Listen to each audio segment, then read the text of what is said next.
Good morning. It's Thursday, the 31st of August 2017, and here's your local news for today. National Assembly discussed anti-corruption bill in second round. Suriname Airways celebrated its 55th anniversary. Hospital in Marowijne delivered, and Ministry of Trade, Industry and Tourism held roundtable conference. I am Michael Ricketts, and your local news starts right after this.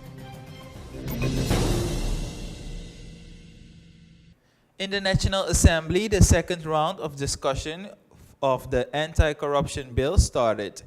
The anti-corruption law was already discussed 2 years ago and then adjourned to a later date to be determined. Speaker of Parliament opened the discussion, followed by a suspension. After the suspension, Minister Ferdinand Welsijn, Acting Minister of Justice and Police, addressed the Parliament on behalf of the government. He explained the functioning of this bill. An anti-corruption committee will also be established. It seems that this bill, which is currently being debated, can soon be adopted. MP Ingrid Kartabing of the PL Party is content with the mandatory income statement. MP Amsat Abdul addressed some cases that took place during the government's transfer, which he also described as corruption. The anti-corruption bill was further debated last night in the National Assembly. The Surinamese airline company, SLM or Suriname Airways, wants to reach higher heights after 55 years. Words of SLM Director Robbie Lachmising yesterday on the birthday of our national carrier. There were several speeches highlighting the growth of the SLM. In addition, concrete questions were asked about the expansion, among other things, of foreign cooperation. The function started with a church service led by several religious leaders. The leadership of the SLM indicated that they have chosen for the various religions as a symbol of religious tolerance in Suriname. After the church service, the speeches began. Most speakers, including Anthony Del Prado of the Surinamese Association of Civil Airline Pilots, shared their insights about the future of the SLM. Minister Ferdinand Welsijn was also one of the speakers and gave answer to the question of Del Prado. The SLM director addressed the planning of the national airline. He announced a number of challenges and what the SLM has further in mind. The Marowijne Hospital, or Hospital of the District of Marowijne, should open its doors for the community by December, so says Public Health Minister Patrick Pengel. This hospital was delivered to the Ministry of Public Health. The construction of this hospital started back in 2012. For the construction, the Surinamese government has borrowed funds from the French Development Bank AFD.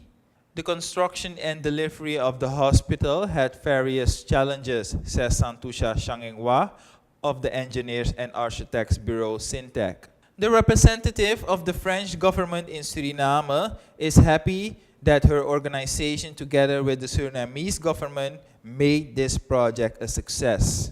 Although there were some challenges, the AFD seems happy. Both the MP Grace Watamaleo and Cyrano Asoiti, head of Management Administration Marowijne, welcomes the arrival of this hospital.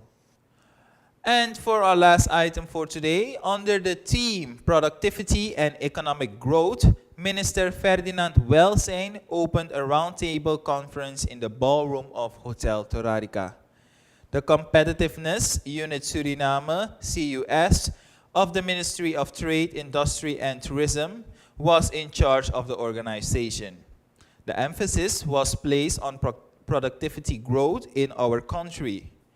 This activity included policy makers, representatives of trade unions, employers, associations, and teachers. Minister Welsijn conducted that when production factors such as land, labor, and initiatives are brought together effectively, it can lead to productivity increase, resulting in economic growth.